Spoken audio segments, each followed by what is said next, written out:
بلاول بھٹو زرداری۔ ایسا سیاسی فیصلہ دیا گیا جس کی آئین میں کوئی گنجائش نہیں، سیٹیں ٹافیوں کی طرح بانٹی گئیں۔ ہماری عدلیہ ڈیم بنانے اور ٹماٹر کے نرخ طے کرتی ہے۔ اپوزیشن لیڈر بتائیں، کیا میں نے آپ کا بلہ چھینا تھا؟ کیا میں نے پارٹی انتخابات کو غلط قرار دیا تھا؟ ارشد ندیم نے گولڈ میڈل لا کر ناممکن کو ممکن کر دکھایا۔ ہمیں ارشد ندیم پر فخر ہے۔ چیئرمین پیپلز پارٹی کا قومی اسمبلی سے خطاب۔ صاحب کو مبارکباد دینا چاہوں گا۔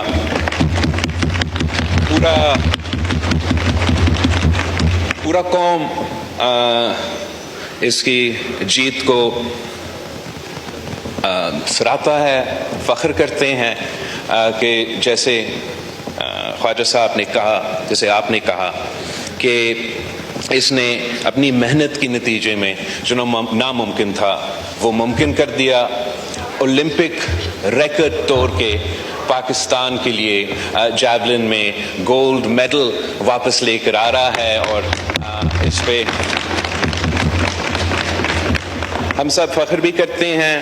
اور یہ ایک اور ثبوت ہے کہ پاکستان کے نوجوان کو جب موقع دیا جاتا ہے تو وہ کامیاب ہو کے، فتح ہو کے واپس آ جاتے ہیں۔ تو I'd like to join all the members of this house and the people of Pakistan in congratulating Arshid Nadeem صاحب۔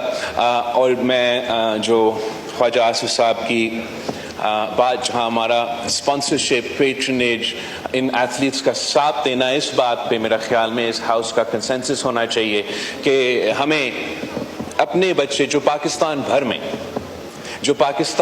میں اتنے صلاحیت رکھتے ہیں کہ وہ نہ صرف اولمپکس، نہ صرف کرکٹ، مگر ہمیں تو فٹ بال کا بھی ورلڈ کپ جیت کے لے کر آ سکتے ہیں اگر ہم تھوڑا سا ان کے ساتھ دیں۔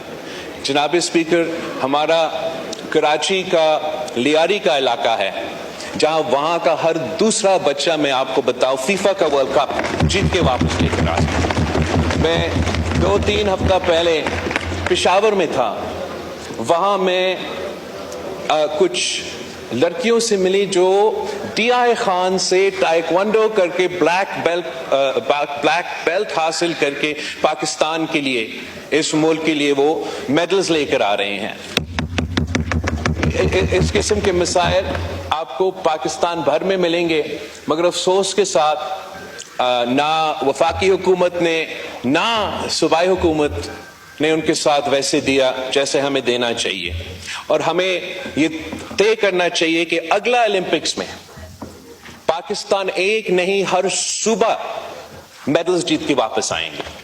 اور میں وفاق کا جو اسپورٹس منسٹر ہے اس سے بھی ریکویسٹ کروں گا کہ وہ تمام صوبے کے جو اسپورٹس منسٹرز ہیں ان کے ساتھ بیٹھ کے ہر صوبہ کا ایک انڈاؤمنٹ فنڈ اسٹیبلش کیا جائے، اور اس انڈاؤمنٹ فنڈ میں وفاق اور صوبائی حکومت کی طرف سے ہم کچھ فنڈز رکھے تاکہ ہم نہ صرف ہمارے وہ بچے کو تلاش کر سکتے ہیں، ان کا ٹریننگ کر سکتے ہیں، ان کو سپورٹ کر سکتے ہیں، اور انشاءاللہ تعالی اگلا اولمپکس میں ایک نہیں، چاروں صوبوں سے ہم ارشد ندیم پیدا کر کے واپس لے کر آئیں گے۔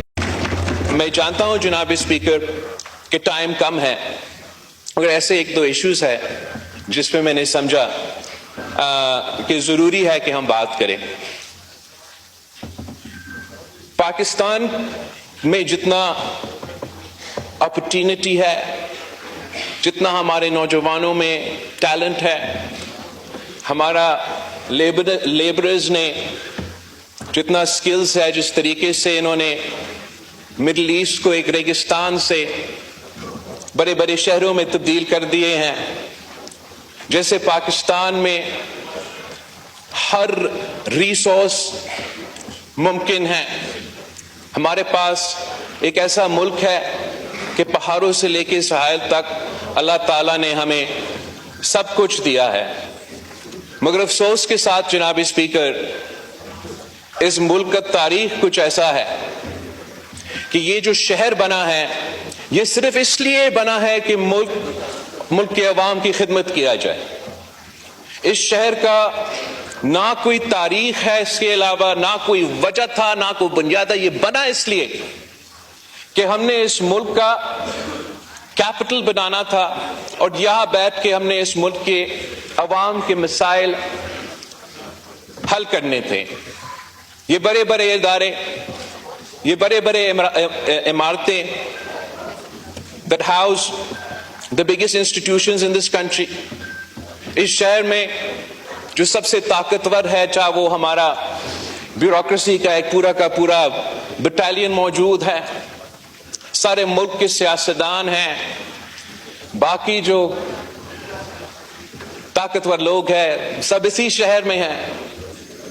مگر افسوس کے ساتھ کہ جب سے یہ شہر بنا، جب سے اس ملک میں ہم نسلوں سے سیاست کرتے آ رہے ہیں، ہم جس کام کے لیے ہم ادھر آتے ہیں وہ ہم پورا نہیں کرتے. ہم یہاں پہنچ کے سازشیں شروع کر دیتے ہیں، ایک دوسرے کے خلاف لڑنا کو ترجیح دیتے ہیں. کبھی ایک تہائی میں سیاستدانوں کی لڑائی کے نتیجے میں نقصان ہوتا ہے، کسی دوسرا تہائی میں جنرلوں کی ایڈونچرزم کی وجہ سے کوئی کو ہو جاتا ہے اور ہم سب کا نقصان ہو جاتا ہے. اور آج کل جو ملک میں نفرت کی سیاست عروج پر ہے، جس قسم کی تقسیم ہمارا سیاست میں آج موجود ہے، شاید ہمارا تاریخ میں ایسے ہم نے کبھی نہیں دیکھا. اور اسی تقسیم اور اسی نفرت کی سیاست کی وجہ سے پاکستان کے عوام جو اس وقت معاشی بحران سے گزر رہے ہیں، مہنگائی، بے روزگاری، غربت سے تنگ ہیں، ہم نہ صحیح طریقے ان کا مدد کر سکتے ہیں. جس طریقے سے ملک کے چاروں کونے میں لا اینڈ آرڈر کی صورتحال مشکل ہوتا جا رہا ہے، ہم وہ منیمم بیک کنسنسس اس ہاؤس میں پیدا بھی نہیں کر سکتے ہیں کہ اگر ہم نے اپنے ملک کا تحفظ کرنا ہے، دہشت گردوں کا مقابلہ کرنا ہے، اپنے عوام کو امن دلوانا ہے تو کیا کرنا چاہیے. ہم دن رات اگر آپ ٹی وی کو کھولے تو ہم ایک دوسرے کو گالیاں دے رہے ہیں، برا بلا کہہ رہے ہیں، یا ہم چور ہے یا وہ چور ہے، یا ہم غدار تھے یا وہ غدار ہے. اور ہمیں کہیں نہ کہیں کوئی طریقہ نکالنا پڑے گا کہ ہم اپنا لڑائیاں لڑتے رہیں مگر سیاست کے دائرے میں رہ کے.